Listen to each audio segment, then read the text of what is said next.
Welcome to Acton Line, the podcast of the Acton Institute for the Study of Religion and Liberty. I'm Caroline Roberts, producer and host. On the first segment in this episode, we bring you a conversation on a trend in the market called woke capitalism. From Gillette to Pepsi, many companies are starting to market their products by pushing social justice issues, signaling to consumers that they are, quote, woke. So is this trend truly new in the market? And is there a place for business to comment on social justice? Acton's president and co-founder, Reverend Robert Sirico, breaks it down. After that, Daniel J Mahoney, professor of political science at Assumption College, speaks with me about his newest book called The Idol of Our Age: How the Religion of Humanity Subverts Christianity. In this conversation, Dan lays out the temptation throughout history to mistake the kingdom of earth for the kingdom of heaven, and how we see the church being tempted by this false doctrine today. Don't forget that every Wednesday when our episodes release, I post the show notes at Acton's blog, so be sure to check those out. These show notes contain links to books and articles mentioned in every episode. Also, if you like this podcast, please don't forget to leave us a rating and review on iTunes.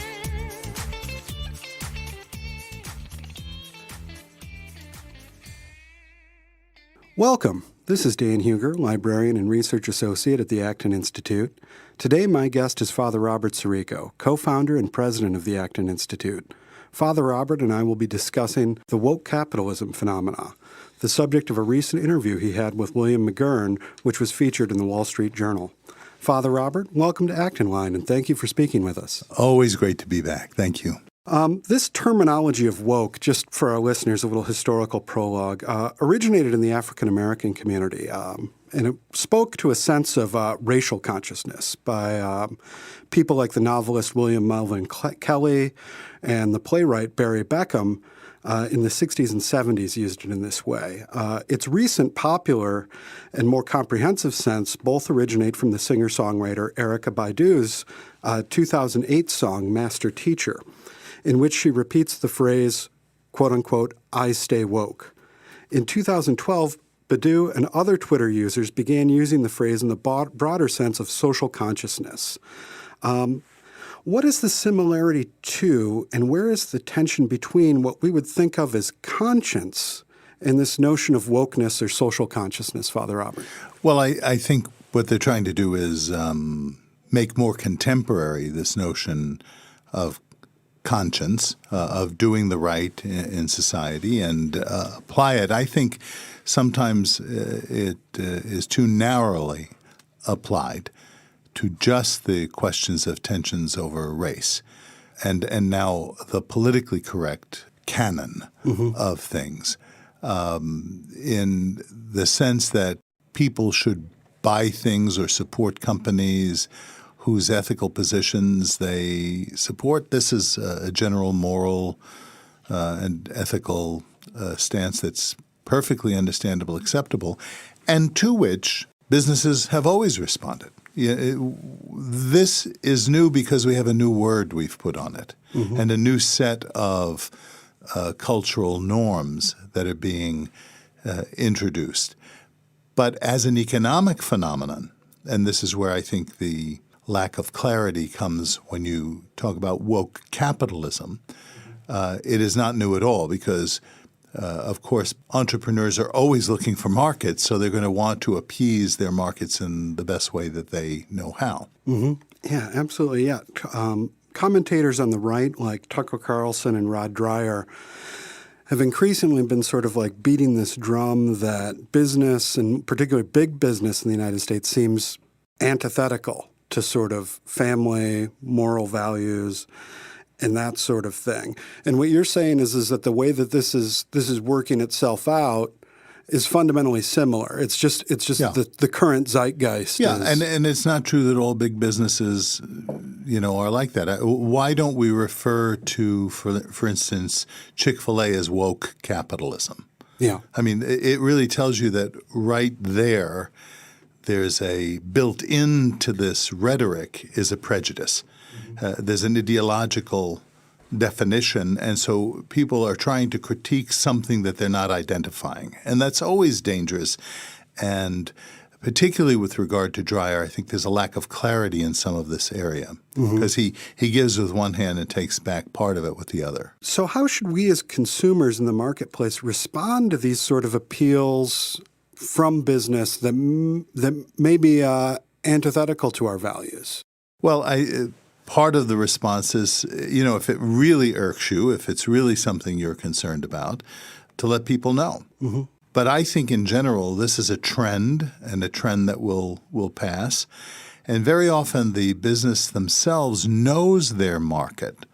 They know what they're going after. Sometimes they miss the mark, Yep. And they have to kind of backtrack. Mm-hmm. We've seen a few examples of that more recently. I mean, Gillette, I think, is suffering from the ads that they did on what was it called? Toxic masculinity. Yeah. I think we need to let this thing play itself out and understand really what's going on. The damage that's done is the kind of iconography that's being offered to the society in general and the inducement to more impressionable people, especially young people, as to the moral propriety of various causes that are being advocated. How should business people respond to the demands of activists and many of their consumers regarding what they see as issues of social justice? Is there a place for socially conscious business? Yes, but I think it has to be more holistic and less exploitative, less transactional. I think if you really are going to talk about a sense of social justice, then that's going to exist within a business itself. It's going to exist within the atmosphere and the culture that people build. And one can do that without agreeing with people. In other words, I see no contradiction between Christian, Orthodox, conservative, whatever you want to call it, business people having an environment that does not tolerate abuse or harassment of people because of their sexual orientation or because of much less because of their race. Mm-hmm. And I think we have to be very careful what we're fighting here and what we're not fighting here. Yeah. And I think that businesses are always going to be sensitive, as I say, because one hopes that they know what their market constituency needs. Yeah, and oftentimes these outward-facing efforts, be they for good or for ill, often paper over some of the internal dynamics of the business, again, for good or for ill. So it's good that there's an outward-facing social consciousness, right, and then there's an inward-facing in terms of how you treat employees, coworkers. Right. Yeah. And what you're getting to is the harder question. I think it's much easier to talk about woke capitalism and this kind of thing and to put a button on or to boycott or things like that. But as a person who believes in a society that should be free and virtuous together, we have to accept the responsibility that we need to be culture builders. And that takes a lot of interior work. And this is where I think Dreyer is right. This is the part of Dreyer that I think he points to that's completely correct. We need to build communities of virtue that hold each other accountable and that habituate the practice of this virtue without regard to the overall political correctness, much less the economic incentives to be politically correct. What role do religious leaders have when these sorts of culture wars are carried out under a commercial guise? Well, the fundamental thing we need to do is build alternative cultures, to be countercultural. The problem with a lot of religion, mainstream religion, is that it's gotten on the bandwagon and taken hold of the reins. It's going ahead with this and trying to be more politically correct than thou.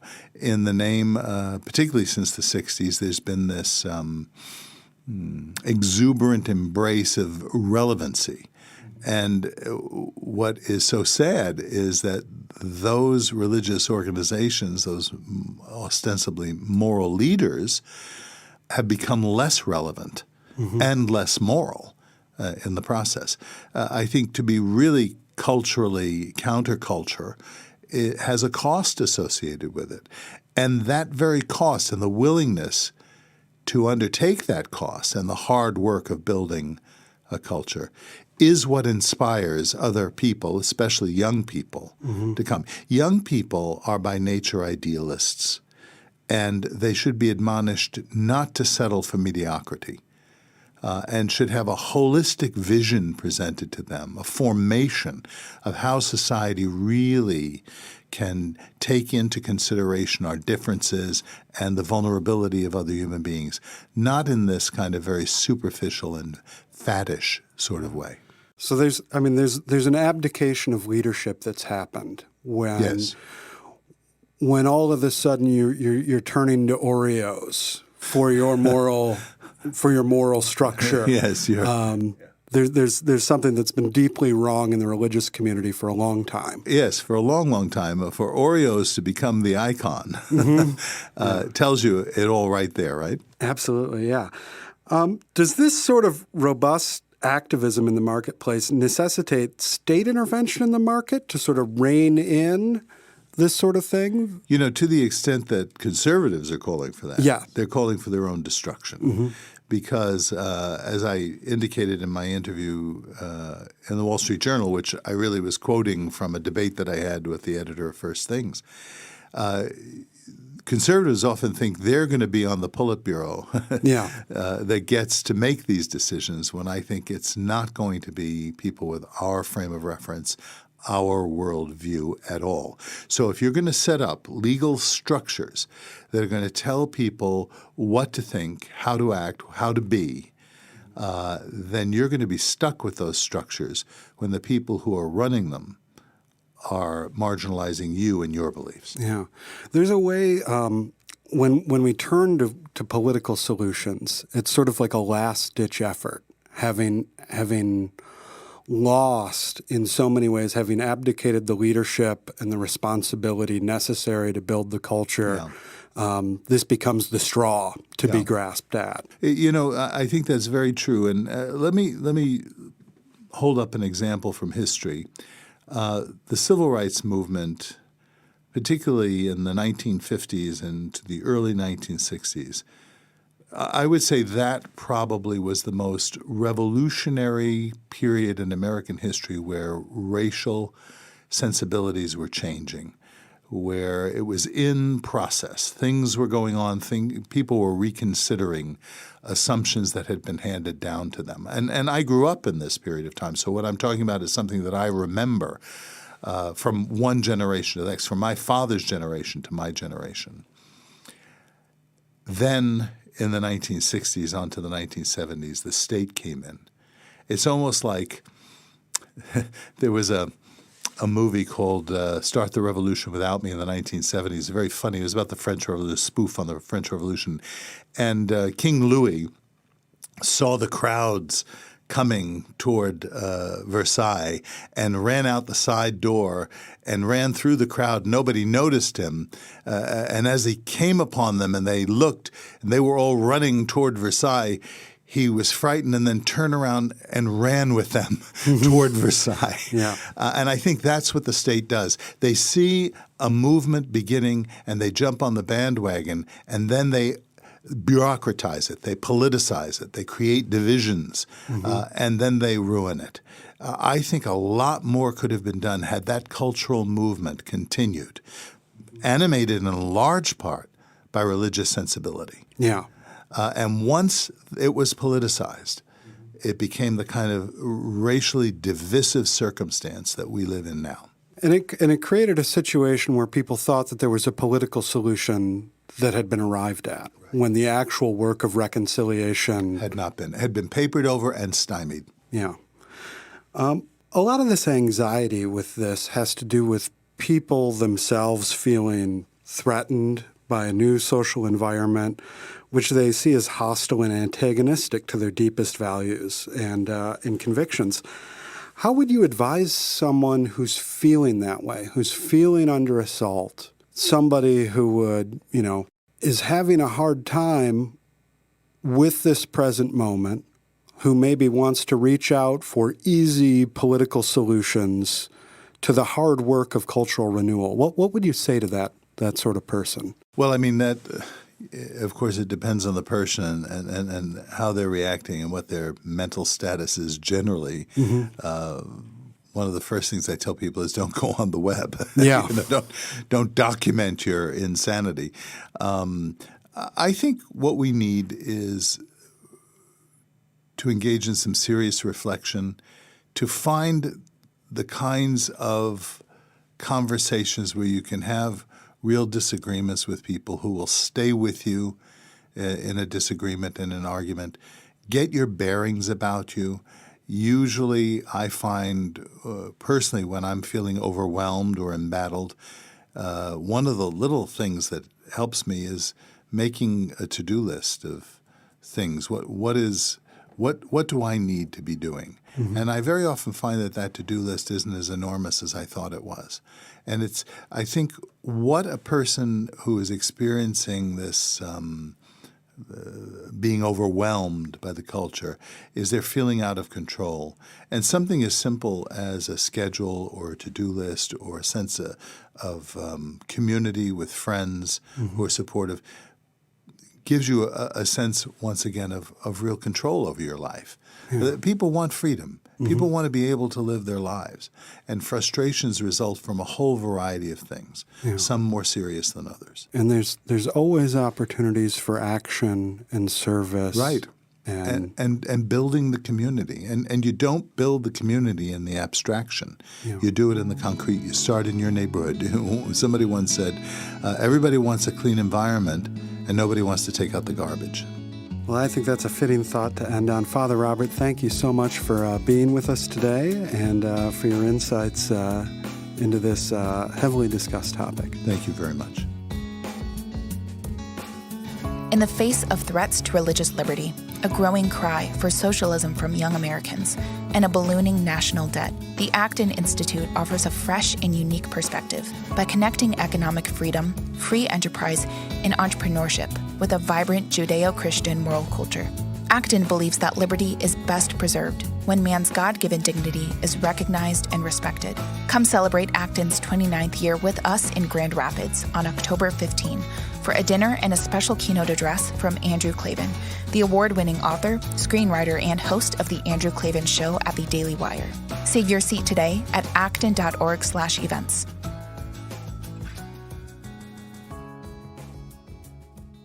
Today, I am joined on the podcast by Daniel J. Mahoney, professor of politics at Assumption College. He has written extensively on Marxism and totalitarian ideology in the 20th century and is a go-to expert on the Russian writer Alexander Solzhenitsyn. Dan, thank you so much for coming on. Oh, my pleasure. Today, we're going to talk about your newest book called The Idol of Our Age, How the Religion of Humanity Subverts Christianity. Dan, on the very first page, you say that a humanitarian idol has, quote, begun to corrupt Christianity. What is this humanitarian idol? Well, what I call humanitarianism, I also call, following the 19th century French social thinker Auguste Comte, the religion of humanity.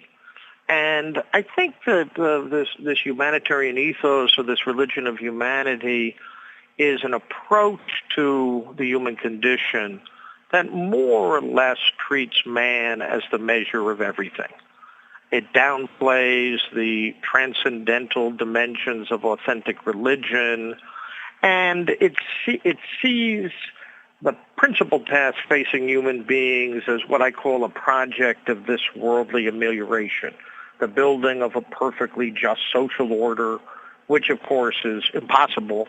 And increasingly, I think, many Christians of all denominations see this kind of humanitarianism as the effective truth of the Christian religion. So there's little emphasis on sin or limits. There's a tendency to blame evil and criminality on unjust social structures. A lot of religious people today talk about social sin. And many have succumbed to, I think, a false and very unchristian belief in the perfectibility of human beings in society. And often many secular humanitarians and many progressive Christians are sort of soft, either advocates of abortion or euthanasia, or soft in resisting them. And they also lean toward pacifism, sort of rejecting the just war tradition, etc. And I also say in the book that I think humanitarians manage to combine in a rather toxic way moralism and relativism. So they don't believe in any objective morality or intrinsic standards, permanent enduring standards of right and wrong, but at the same time, they're very angry, they're very moralistic. And we see that on the campuses, we see that increasingly in the churches. So do you think that the heart of this religion is basically the belief that, sin isn't as much to blame for problems we face as much as inequality and systemic injustice are, and if we just focus primarily on overcoming those, we'll solve most problems?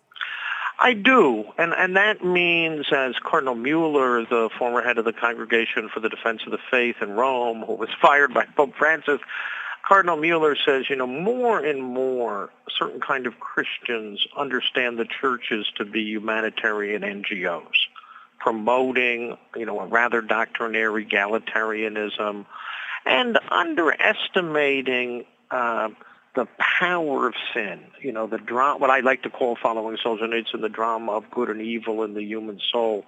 I think one sign of this humanitarian impulse is the tendency to be very sure who the victims and victimizers are in society. The 20th century totalitarians knew the Jews were bad, the bourgeois was bad, the Christians were bad. Well, some of our progressives outside and inside the church, these humanitarians, are quite sure who the evildoers are, who the privileged are, who the victimizers are, and they really have forgotten about the drama of good and evil in the human soul, and they've forgotten about Christ's great imperative for us to turn the sword inward in a spirit of repentance. For example, I think in this present pontificate in Rome, we hear a lot of talk about mercy, but very little about repentance.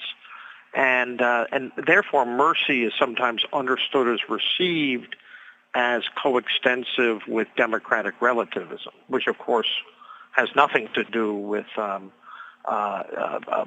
understanding of human responsibility. And mercy never negates justice, and it never negates the requirement of the soul to turn in repentance to the light of God.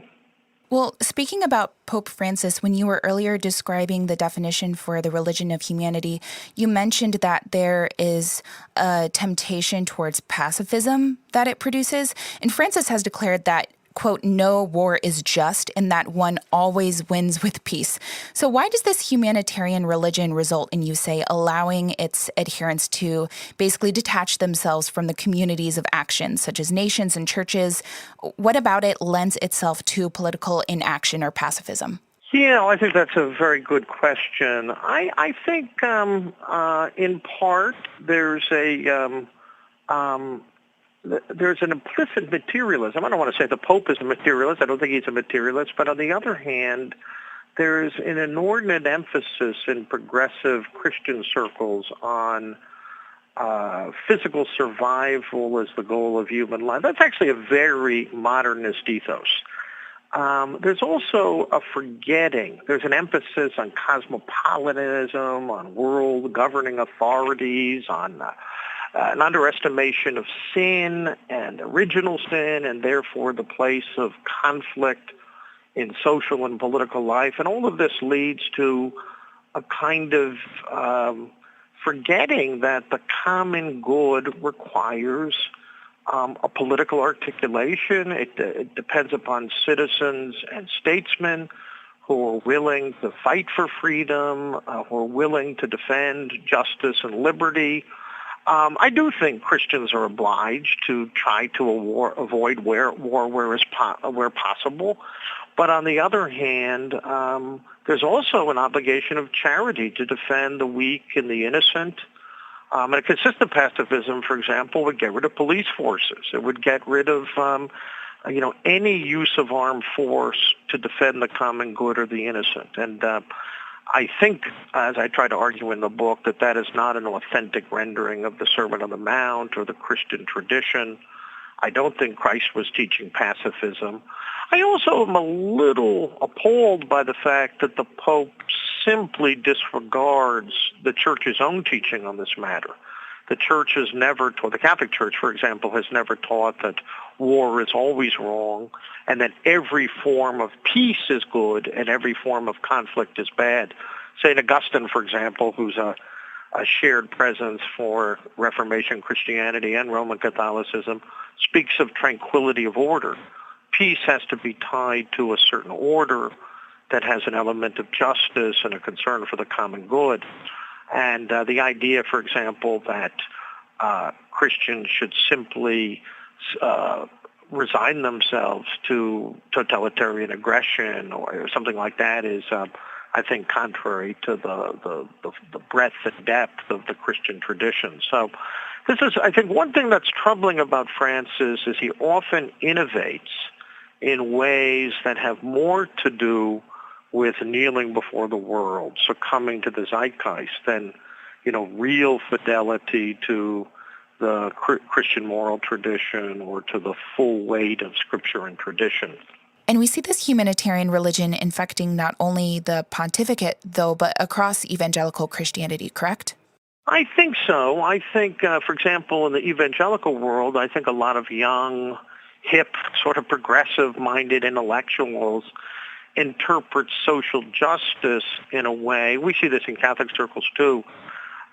Social justice is sometimes understood to mean an extreme form of distributive justice, even socialism. Again, there's a kind of forgetting of the whole tradition of subsidiarity, that the fact that there are social issues that need to be addressed doesn't necessarily mean that that ought to be done by centralized, bureaucratized government that undermines virtue and personal responsibility. I also think, this omnipresent preoccupation with social justice, it's hard to know exactly what the adjective adds to justice. I have nothing against the phrase per se, but it often becomes an excuse for interpreting the Christian social tradition in as progressive way as possible. I also think that, humanitarian-minded, progressive-minded evangelicals, Catholics, not to mention liberal Protestants, they don't want to talk about really important issues like the protection of the young or the unborn or the subversion of marriage, which depends upon the natural complementarity of men and women. So there's a kind of accommodation to the culture, that the church has to keep up, that its teaching has to be revised in light of the more recent political and cultural developments. I'd say conscience is redefined as sort of subjective arbitrariness, what you feel inside, rather than fidelity to the moral law. So, yes, I think this is a real problem across the board in the Christian churches and in Judaism too. And but perhaps in my book I focus more on the Catholic problem because I'm more surprised by it. I sort of expected the Catholic Church to hold the line a little bit more, but I think this subversion, as I call it, is working itself out in an ecumenical way. Yeah.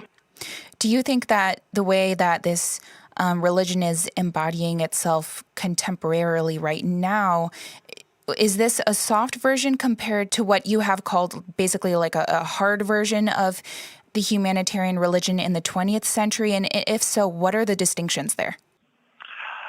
Well, I think it's true that if you look at the totalitarian secular religions of the 20th century, Nazism, communism, this rejection of God, and especially in the case of communism, this sort of self-deification of humanity took it extremely hard.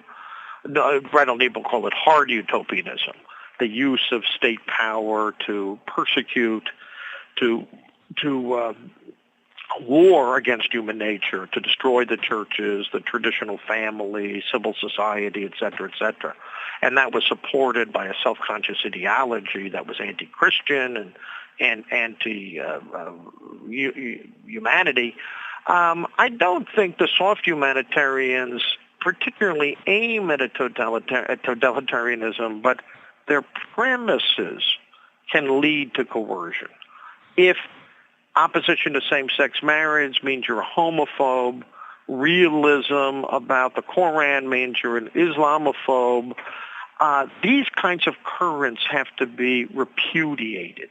They have to be driven out of the public square. So my concern as this soft humanitarianism becomes influential in the churches, dominant in the universities, it's taken over newspapers like the Washington Post, the New York Times, increasingly other voices, people who adhere to a more traditional and I think humane perspective are going to be told that those approaches are verboten, that they're haters, et cetera, et cetera. So I do worry that the soft humanitarianism is not so gradually becoming harder and more coercive.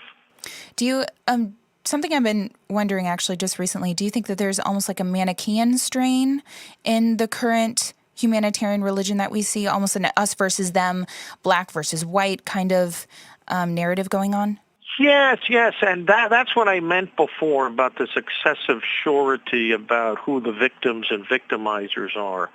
I call it ideological Manicheanism, where instead of seeing partial truth in different political and social perspectives, there's this deep abiding moralism that's convinced that those who uphold traditional Christianity or classical wisdom or even the American civic tradition are racist and sexist, all the phobes. I mean, this utter linguistic corruption where you just add phobe to a word and denounce whole people as enemies of humanity. I think this is, yes, this is a Manicheanism. It's a division of the world into black and white, into good and evil. But that's what I meant before. But this is a toxic combination of relativism because it denies the moral law, the Ten Commandments, objective morality, but it replaces it with something exceedingly angry and moralistic. And a lot of times conservative Christians denounce relativism. They're right to denounce relativism, but I think we have to be more attentive to this angry moralism, how it destroys the civility and the bonds of the common good in a free society. Now, I'm going to take our conversation somewhere a little bit different because I want to talk about where these ideas came out of, where their roots are, because in Chapter 8, you make the argument that the humanitarian religion has partly come out of the separation of reason and faith, or a rational inquiry into truth. How so? Yeah, I'm concerned, as Sam Craig is in his recent book on reason and faith, with a kind of fideism that says the only basis or ground of religious truth is the act of faith. And like Sam, I think we have to recover a more capacious view of human reason. Pope Benedict XVI used to say, one of the problems in the contemporary world, inside and outside of the churches and the intellectual world more broadly, is an excessive self-limitation of reason. That reason cannot speak about good and bad. That non-scientific modes of knowing are arbitrary and unreal. And one thing I talk about in that Chapter 8 is conscience. Cardinal Newman and others saw conscience not as something arbitrary, something I feel that allows me to pursue a path of moral laxity, but conscience was this internal portal that allowed us to make judgments applying principles of right and wrong to specific circumstances. And it's a form of reasoning, of moral reasoning. It's not scientific reasoning, but it's real. It has a certain objectivity and non-arbitrariness to it. So Scripture, the Book of Kings, calls it the listening heart.